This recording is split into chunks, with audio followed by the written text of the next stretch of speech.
اگر آپ زندگی میں کچھ کرنا چاہتے ہیں، آپ کا نام ہو، لوگ آپ کو پہچانیں، تو کچھ اصول اپنا لیں۔ نمبر 1، اپنی بھینس کو پہاڑی سے گرا دو۔ ایک بوڑھا آدمی سفر پر نکلا، شام ہونے کو آئی۔ ایک بلا آدمی ملا اور اپنے گھر آنے کی دعوت دی۔ چلتے چلتے وہ ایک کھیت کے پاس سے گزرا، دیکھ کر لگتا تھا کہ کھیت کا مالک اس پر کوئی خاص توجہ نہیں دے رہا۔ کھیت کے درمیان اس بلے آدمی کا گھر تھا۔ اس آدمی کے گھر سے اس کی غربت ظاہر ہوتی تھی۔ بوڑھا آدمی نے کہا کہ میں دیکھ رہا ہوں کہ آپ کا کھیت بہت بڑا ہے، لیکن آپ نے اس پر کوئی خاص فصل نہیں اگائی، تو پھر آپ کا گزارا کیسے ہوتا ہے؟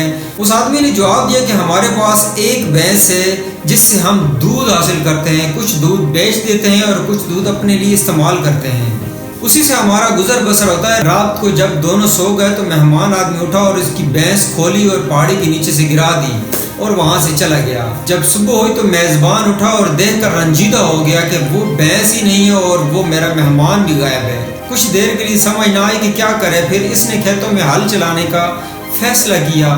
فصلیں بڑھتی گئیں اور خوشحالی آتی گئی اور وہ خوشحال ہو گیا۔ چنانچہ معلوم ہوا کہ اس کی خوشحالی میں سب سے بڑی رکاوٹ اس کی بھینس تھی۔ وہ اس کمفرٹ زون سے نکل ہی نہیں رہا تھا۔ جب بھینس نہ رہی تو اس نے کچھ کرنے کا سوچا اور کامیاب ہو گیا۔ اس طرح ہماری زندگیوں میں بھی کوئی نہ کوئی، کہیں نہ کہیں، کسی نہ کسی جگہ پہ بحث ضرور ہوتی ہے، کوئی ایسی ہر رکاوٹ جو ہمیں آگے بڑھنے سے روکتی ہے۔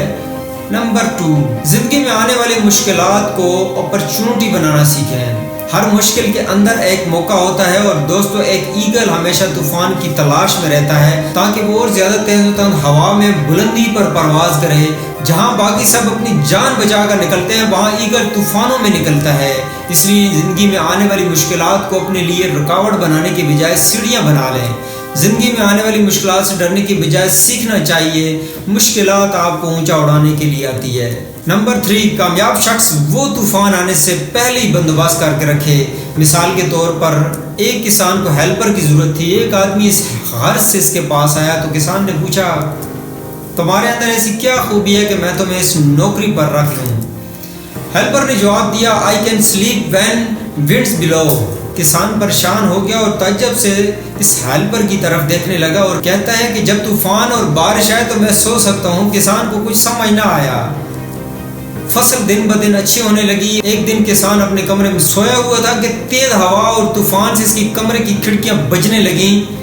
مالک بھاگا اپنے کمرے میں گیا اور دیکھا کہ ہیلپر آرام سے سو رہا ہے۔ کسان نے اسے جھنجھوڑ کر اٹھایا، باہر طوفان آیا ہے، اٹھ جاؤ، آؤ مل کر فصل کو سنبھالتے ہیں اور مویشیوں کو بند کرتے ہیں۔ ہیلپر نے کہا، جا کے آرام سے سو جاؤ، میں نے سب سنبھالا ہوا ہے اور محفوظ ہے، آرام کرو۔